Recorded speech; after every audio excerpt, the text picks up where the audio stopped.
Good morning, everybody. Happy Wednesday.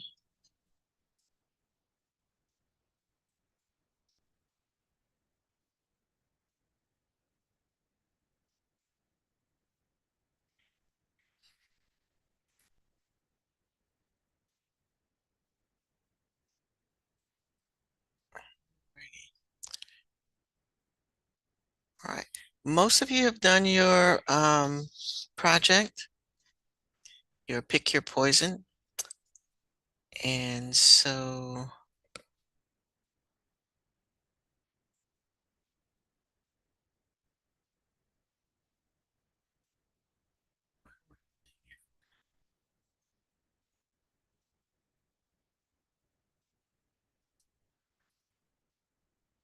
if you have already done your project, go to Canvas and look at techniques used in toxicology.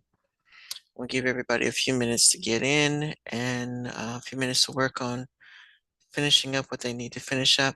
And then we're going to look at testing today. We're going to do the first part of testing because we're going to save alcohol for next class for Friday. So look at your project. Some of you I made comments, check to see if you need to tweak it a little bit. Most of the projects were very well done, very well done. And I was impressed that you all picked a variety of things. It got to the point where everybody kind of shifted to carbon monoxide as the household, but there were some other things that were picked. So, what I want to do next week is have a moment where you do a gallery walk and you look at other people's projects. So I won't make you present it, but do want to share because they were very good. They were very good. So again, take the next few minutes. So you're either working on your project or you're reading this page on Canvas for the next few minutes, and then we're going to talk about um, chemical tests to confirm drug use. In particular, we're going to talk about these 5 primary color tests right here. So you do have to know these. Good morning, good morning.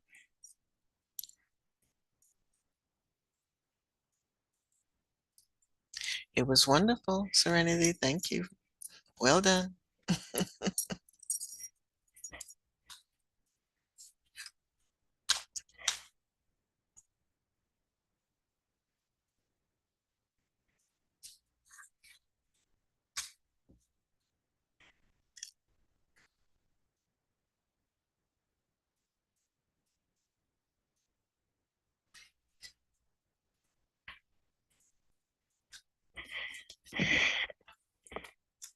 So let me come back up here so you know where we are.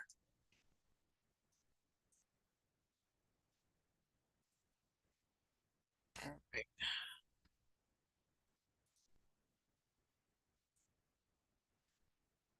Good morning, good morning, good morning. If I just let you in, happy Wednesday. We are in Canvas under techniques used in toxicology. I'm giving at least the next 10 minutes if you need to tweak or submit your project. Pick your poison. That is due. And then we're going to look at testing for drugs.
stop sharing for a minute. Which right now you should either be working on tweaking your project because it's due today. Like I said, most of you have done it. Those of you who have done it should be in Canvas looking at techniques used in toxicology.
Also, I want to add that if you're doing your project still, make sure you're checking the rubric so that you get all your points.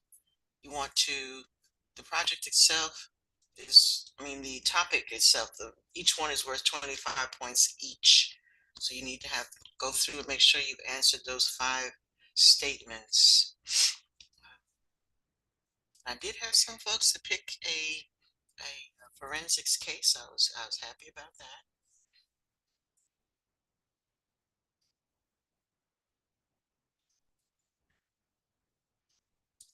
Looking at the rubric, it says adequately answer that particular topic. So don't breeze over it.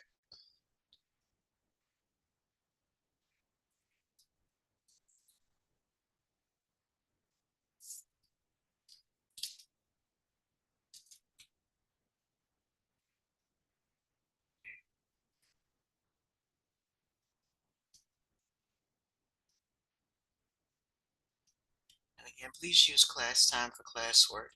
Some of y'all log in and then you don't do the work and then you're behind. Please use class time for classwork. Do give you enough time in class to get these things done.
He'll both need a little additional information.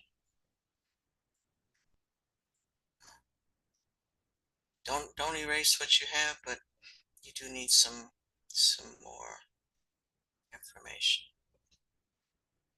Nice pictures.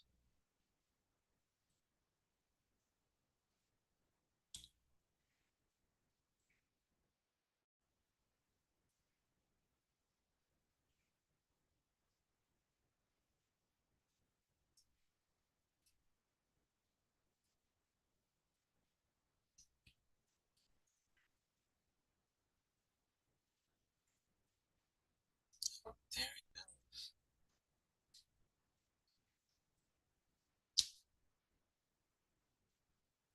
Always find it interesting that as soon as I do the attendance, it's come.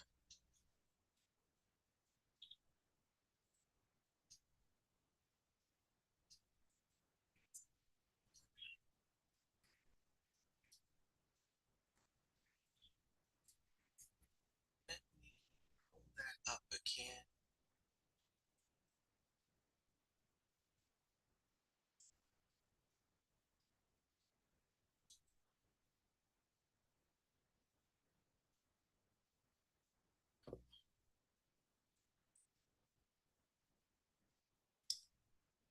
Keep forgetting. And I don't know why I did it that way, where I have two separate sections.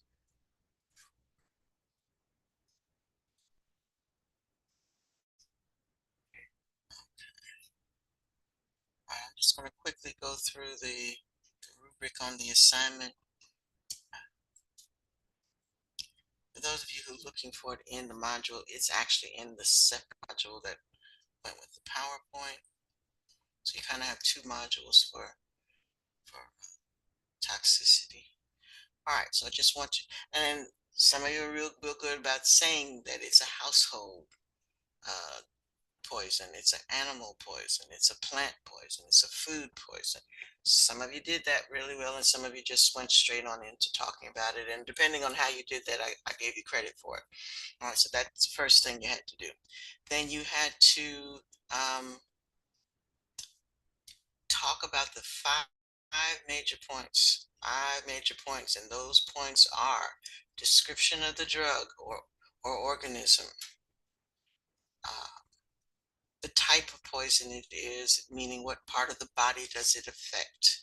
Is it neurotoxin? Is it one that affects organs of the body? Does it give a skin irritation? That's what we mean by what type of poison is it. Okay, so you need to explain that. Each of these have to be explained in a little bit of detail. Level of toxicity. Does it kill you immediately? Is a little bit going to just make you sick, or do you need to have a certain level of it for it to be toxic? What are the symptoms? How would somebody know that you've been affected by this drug, this poison? Um, and then you had, so those were the four that you had to say.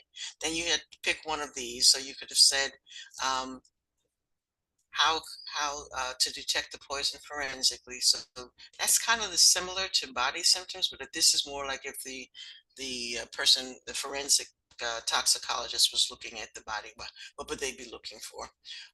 Or like I said, a few of you did this when you did a brief discussion of a forensics case that involved that particular poison. And again, you don't have to do all of these. That just one of these to make your fifth topic. Possible cures and treatments, and lasting effects. So one of these four things as your fifth topic. Okay, you needed to include a picture of the organism or the poison itself. All right. So that's a sufficient and accurate information, 5 points each. So that part alone is worth 25 points. Your picture is worth 5 points. And it being neat and easy to read is another 5 points. So each one of those is worth 30 points by itself. A nice presentation, and then your references. Make sure that you include, oops, I'm sorry. Make sure that you include where you got your information from. Okay, if you wanted extra credit, uh, and some of you might have some zeros you want to make disappear, for 15 points, you can do a third topic. You only had to do two, but you can do a third topic, and you need to do it the same way. Touch all 5 points, illustration, and it should be neat. Okay. If you've already submitted yours and you want to do this as an extra credit, let me know and I can put that grade someplace else. All right. So just uh, like I said, if it's you want to do this, the extra credit piece, that can be done, but I need to know, so I put the grade. So I won't add it to this. I'll add it where you might need some points on assignment you didn't do, but this would be easier to replace it. Okay. All right. So that being said, today is the 18th. All right, so it's due today. It'll be open until Friday. Okay. Again, it's due today, open till Friday. So that means after today it's late, but you can still submit it up until Friday. All right, that being said, we're going to do, so I had you reading that section on toxicology. We're going to watch a short video on testing, things that they look for or testing. There's actually two on the list, but we're going to look at the alcohol one after we look at the unit on alcohol in okay. And it would help if I put the sound on, wouldn't it? The ins and outs of what a toxicologist is.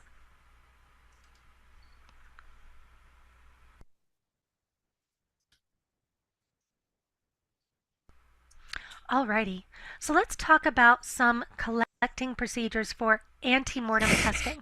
Now, if you remember these terms, antemortem means before death. So this would be testing on someone who was brought in, maybe it was suspected that they were poisoned, maybe it was suspected that they had been taking drugs.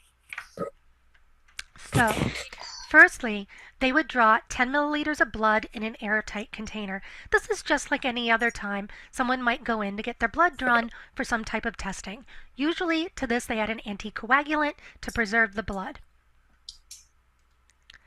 They would also potentially take 2 consecutive urine samples, usually 1 to 3 days apart, and this is because it takes time for some drugs to metabolize in the urine. Now, the blood test is always going to be a more reliable test than a urine test. Occasionally, they'll take hair samples, particularly if it's been suspected that there's been a long-term exposure for that individual.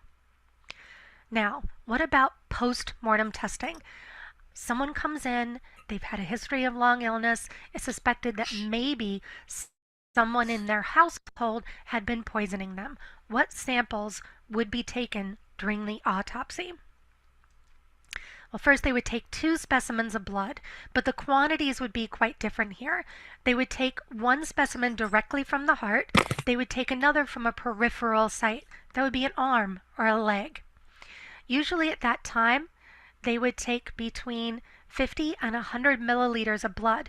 And while that sounds like a lot, this person has already passed away, so they're not going to miss the blood. And the other thing is that sometimes multiple tests will need to be done, or they might need to be repeated after the fact. And once that person has been embalmed after the autopsy, that blood is gone and it will never be available for testing again. So it's important that a sample of sufficient size is taken at the time of the examination. In addition, urine samples will oftentimes be drawn directly from the bladder. The gastric contents, which means the entire stomach contents, are directly sampled from the stomach or from the intestines. Now, just to be clear, oftentimes toxins aren't directly shown within the stomach contents because your stomach does a pretty fantastic job of moving things along. So even if somebody was drugged or had taken a poison, it might not show in the gastric contents if that person survived long enough after they ingested the toxins. They will also oftentimes take fluid from the vitreous humor of the eye. So your eye, this is kind of gross, to think about, but it's like a little bag of jelly. And the vitreous humor is the jelly-like fluid in your eye that is crystal clear. It allows light to focus within the eye. But because it's isolated within the eye, if the body has already started to decompose, that fluid is oftentimes preserved because it's kept isolated from the rest of the body because it's in this little pocket of your eye. So sometimes they can draw fluid from the vitreous humor with a hypodermic needle, and they can find evidence of poisons or toxins that might have already disappeared from the rest of the body. Ugh. They also will take bile from the gallbladder and also tissue samples from the liver, because remember, the liver is the site of toxin and poison metabolism. It's where the body does the work it needs to do to turn very, very toxic things into less toxic things.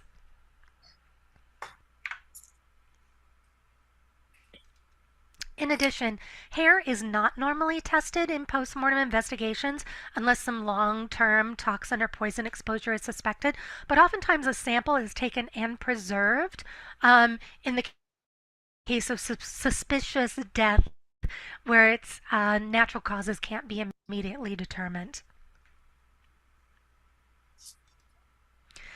So let's have another question check. Give 3 locations that post-mortem samples are taken from for toxicological testing. 3 locations from the human body where I'm going to samples are ask you all taken. this on Friday. That's going to be a little quiz on Friday. So you might have said the liver, the vitreous humor, blood from the heart, or a peripheral site, or urine directly from the bladder, gastric contents from the stomach and the intestines, and lastly, hair. Those are all possibilities for places where postmortem samples can be taken for toxicological testing. So let's talk a little bit about some toxicology procedures, ways that things are actually tested for. So we have 2 major groups of tests. The first one is a screening test, and the second one is confirmation. Screening tests are generally seen as a quick test to narrow down a realm of possibilities. This includes things like color tests, TLC, also known as thin layer chromatography, gas chromatography or GC, and immunoassay. Confirmation tests determine the exact chemical identity of the drug, toxin, or poison that's being dealt with. And usually this is done through GC mass spec or gas chromatography mass spectroscopy. This is truly the way that you can get a chemical fingerprint for any substance is through. All right. So in addition to the quiz on 3 parts to answer her question, because she's got another question on here that she stops to check to see if you were paying attention. But you also have to know the 2 types of tests: screening, what they use to test, and confirmation, and what they use to test for that. So pay attention to that. It's also on Canvas. GC mass spec. It is the most accurate confirmation test out there, period. So let's talk about some of our color tests, our screening tests. And these are some common ones for drugs. They've been developed so that investigators and forensic toxicologists can use them out in the field to test an unknown substance right away, or also to test back in the lab. So once again, just to clarify, once a screening test is done, at some point a confirmation test should be done to truly confirm the identity of the substance. But a screening test gives you a really good idea of what you're dealing with. So the first test we're going to talk about is called the Marquis test. Now the Marquis test most commonly tests for opiates, but it can also test for the presence of methamphetamines and some artificially produced drugs. So it turns purple in the presence of morphine and opium products, and you can see that here in the graphic to the right. It turns an orangish brown in the presence of amphetamines or methamphetamines. So it's a really useful test that can be used out in the field. It generally will not react at all with things like cocaine, ketamine, things of that nature. For that, we would need to use a different test, and we're going to talk about those as well. So the Scott test uses 3 different solutions. You add the first solution, it turns blue. You add the second solution to a sample, it would turn pink. And when you add the third solution to the sample, if it turns back to blue, this would be a positive test for cocaine. So this is a test for cocaine. One of the reagents is actually hydrochloric acid in this test that causes a reaction between the cocaine itself and the color changing reagent. The last color-based test that I'm going to talk about is called the Duquesnoy-Levine test. And the Duquesnoy-Levine test is mainly used for the to test for the presence of marijuana or other cannabinoid products. It will turn purple. So here in this photo, we have a positive control to be a comparator. This is the sample, and this would be a negative control. So in this case, did this sample test positive for marijuana or negative for marijuana? So in this case, this sample would have tested positive. All right, I'm going to stop right there. When you do a test, you always have a control. So they have something that they know, either they call a positive control, something that they know ahead of time is what it should be. And then a negative means if it doesn't do anything, it's going to look like that. And then they test, the one in the middle is the sample of what they actually took from the victim, and they compare it to a positive test and a negative test. And in this case, the one in the middle is purple, so it's matched up with the positive test. So there was marijuana present. So here's a few more confirmation tests in detail. So there's one called the microcrystalline test. The microcrystalline test identifies drugs by using chemicals that react to produce characteristic crystals of specific colors and specific shapes that can then be matched against a standard. It is considered a confirmation test. Another confirmation test is chromatography. Thin layer chromatography, high pressure liquid chromatography, and gas chromatography all separate drugs into their chemical components and can be used to make a positive ID. And the last one is mass spectroscopy or mass spectrometry. It produces a chemical fingerprint, and no 2 drugs have exactly the same chemical fingerprint because it allows us to break down and look at the different elements in that drug or toxin as well as their relative quantities. And every substance has its own elemental makeup and own molecular structure, and this is reflected in the chemical fingerprint produced in the mass spectrometry spectrograph. So these can be once again used for most drugs and for some poisons. So, question check. What's the difference between a screening and a confirmation test? What's the difference?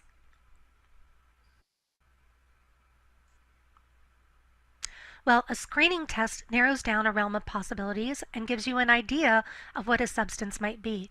It can include things like color tests. A confirmation test gives you the exact identity of the poison, the drug, or the toxin.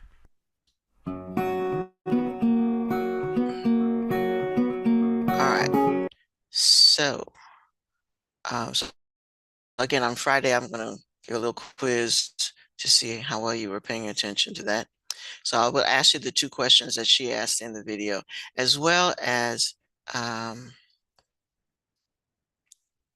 questions about the drug test. All right, here we go. All right, so in Canvas, we're looking at these 2 topics, the techniques used in toxicology. And these are the lists of the tests that she mentioned in the video. And she also referred to confirmation tests and screening tests. What I'd like for you to also do is go back and look at, sometime back we looked at the machines and techniques that are used. So we looked at chromatography and the different types. So there's different types, the thin layer chromatography, gas chromatography, and immunoassay. So go back and look look at those and how they are used. What are they? And then, like I said, know the difference between a screening test and a confirmation test. Okay. All right. So, um, make sure you read these two over. I'm going to give you time because quite, like I said, quite a few of you are still working on your projects. I'm going to give time for that. Those of you who are finished the project, go back and, like I said, look up what actually those machines do. Microcrystalline examination. What do those things mean? And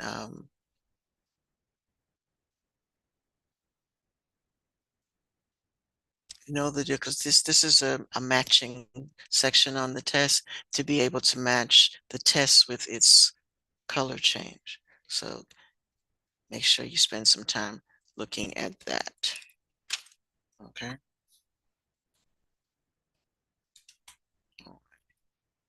This test is coming up. We won't be finished with this for a little while, but this test has a lot of stuff in it because you do need to know the different drugs and what they do, how they're classified. So if you're finished and you need to just read, go ahead and read ahead.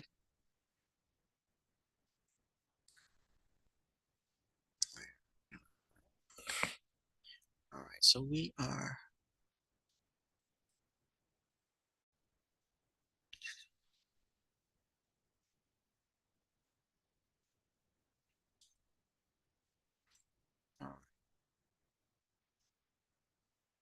Yes, go ahead and read the next section as well. The significance of toxicology results. Look that over. And then, like I said, next class, we'll also look at the effects of alcohol and how they test for alcohol. It's a little different than these other drugs. Okay. All right. So you're reading if you're done. You're finishing your project if you haven't done because it is due today. All right. If I've already graded your project and it needs tweaking, you have time to do that as well.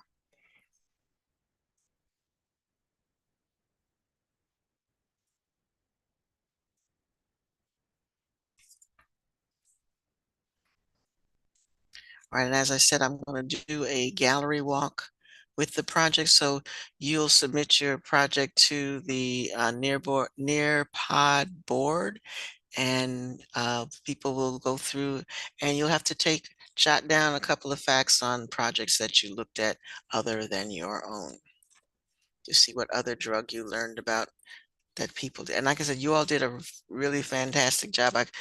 Better than if I had assigned everybody a drug. So good job.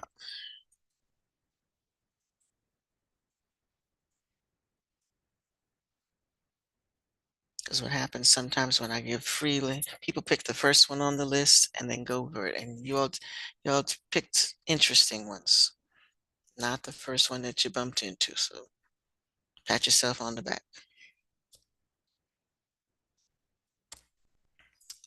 All right, I've got to make some adjustments to the attendance. So stop sharing.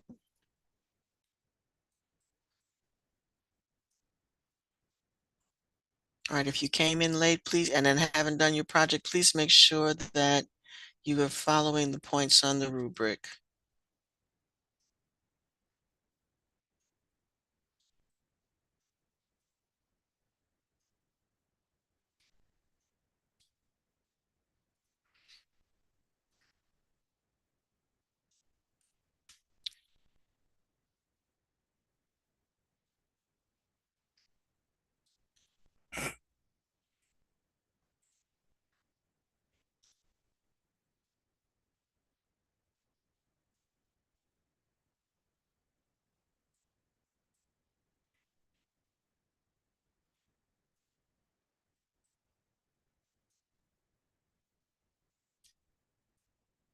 And again, please use class time for classwork. If you are signed in,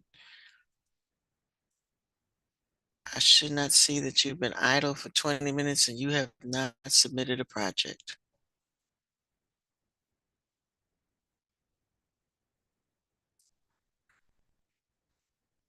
There will be a quiz on Friday, so make sure you read the section over.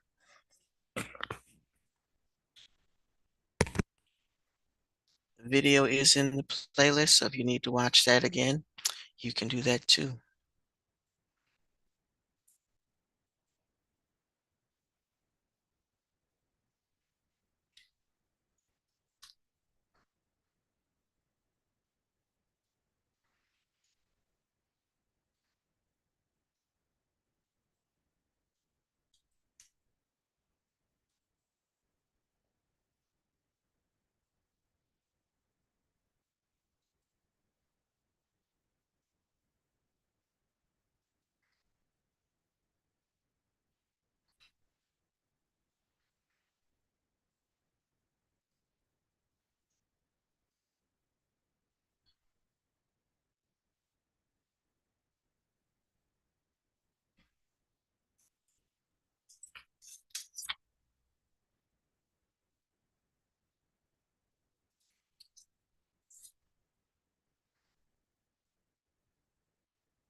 And I do have a couple of you that have a couple of zeros. Please use this time if you're done with your project to look at those, or like I said, do the extra credit to make one of those zeros disappear.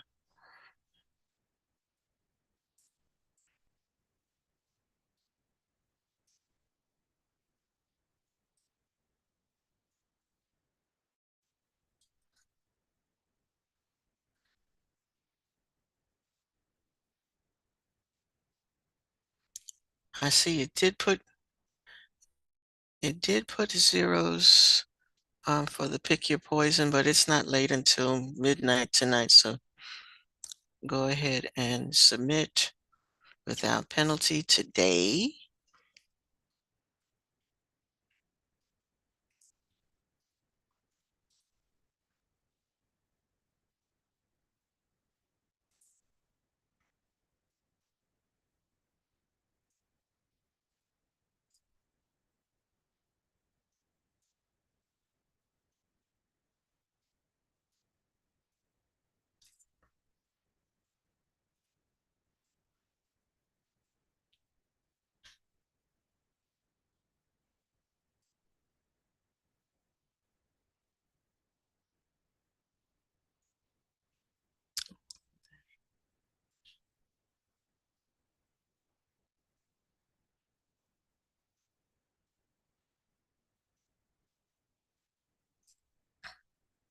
And I hope you all read your own project.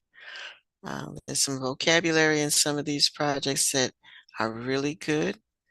And I hope that you did more than copy and paste the information, that you actually read it.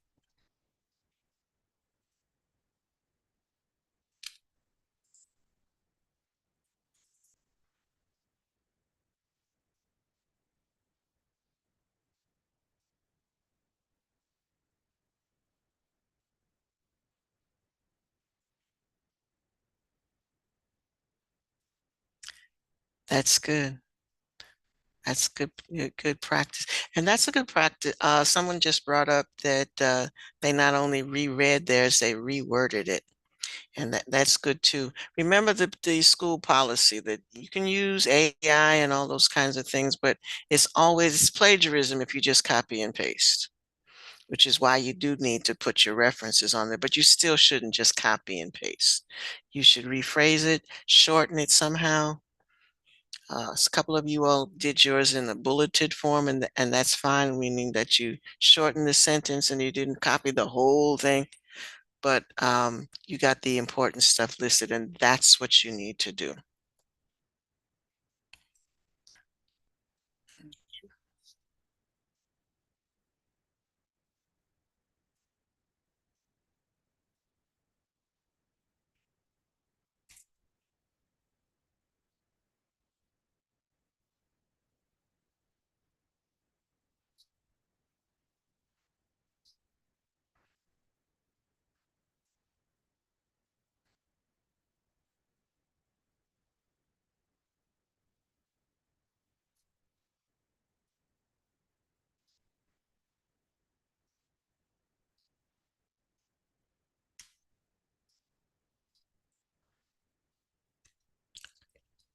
Um,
right. Trey, I just sent you a message.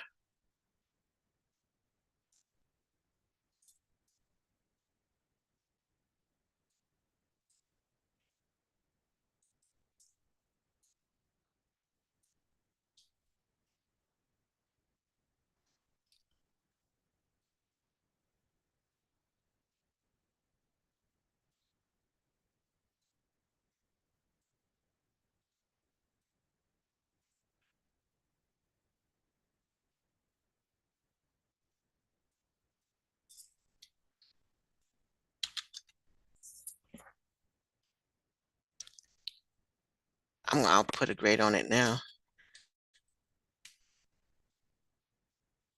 I was just looking at it. Um, Let me get the rubric and break it down.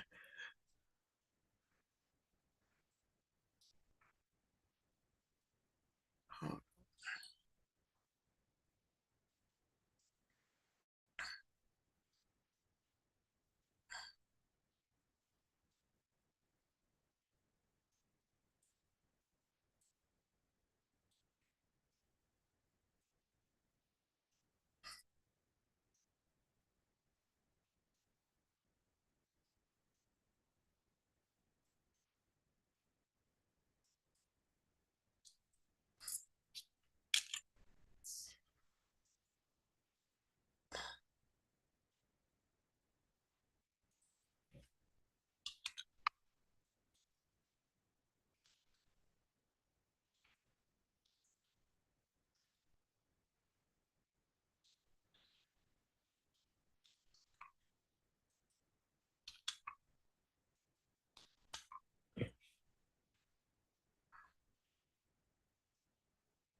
I just added the breakdown on that tray.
Actually,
and yes.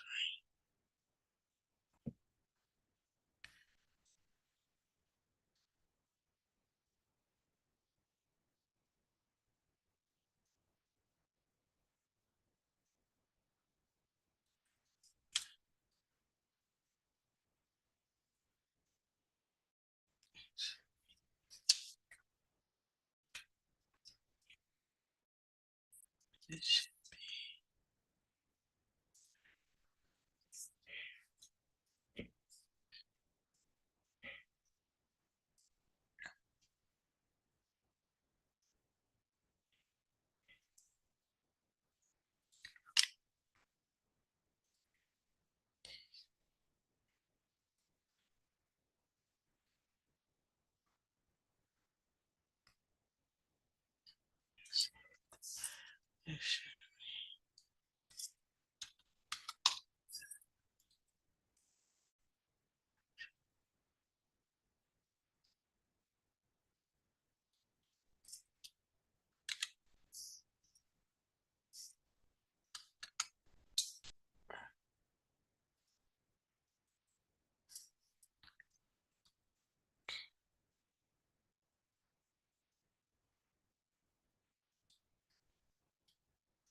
should not do that.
She's not here.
We got about a little less than 10 minutes left to class. If you have not submitted your project, please make sure it is submitted.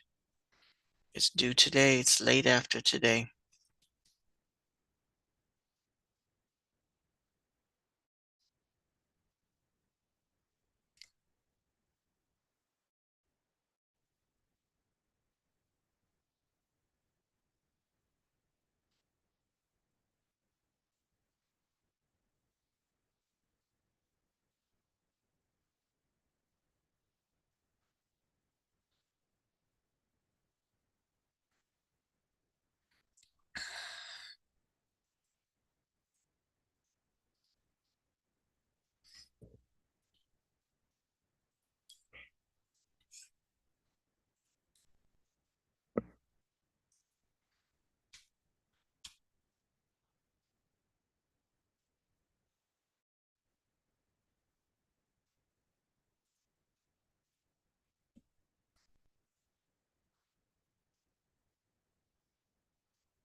Yeah.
We are coming up on midterms. They have published an exam schedule for midterms. We won't have a midterm exam, but we will probably be finished with this unit and do the unit test for that. Okay, so just a heads up on that. So again, there is a midterm exam, 9 weeks exam schedule that's on your homepage. This is second period would be Tuesday. We will probably do the toxicology exam during that time. There's not going to be a cumulative test. Okay.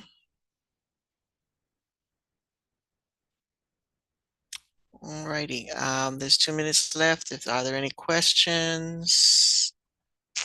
If not, you're good to go. And you all have a great rest of your day. See you on Friday. If you haven't turned in your project, please do that.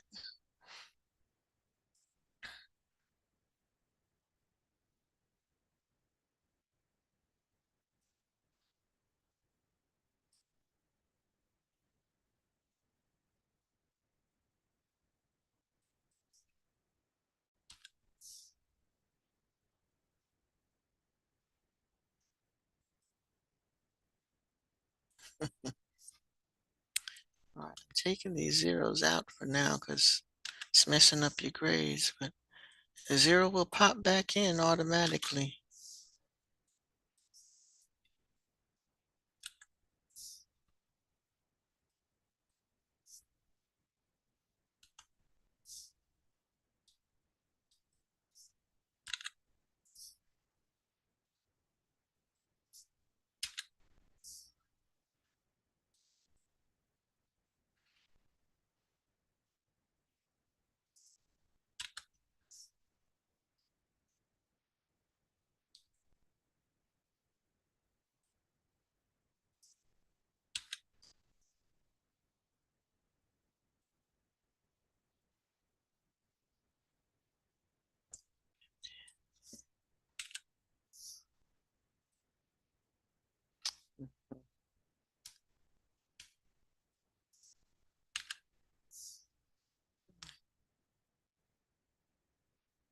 Okay, that's a little better.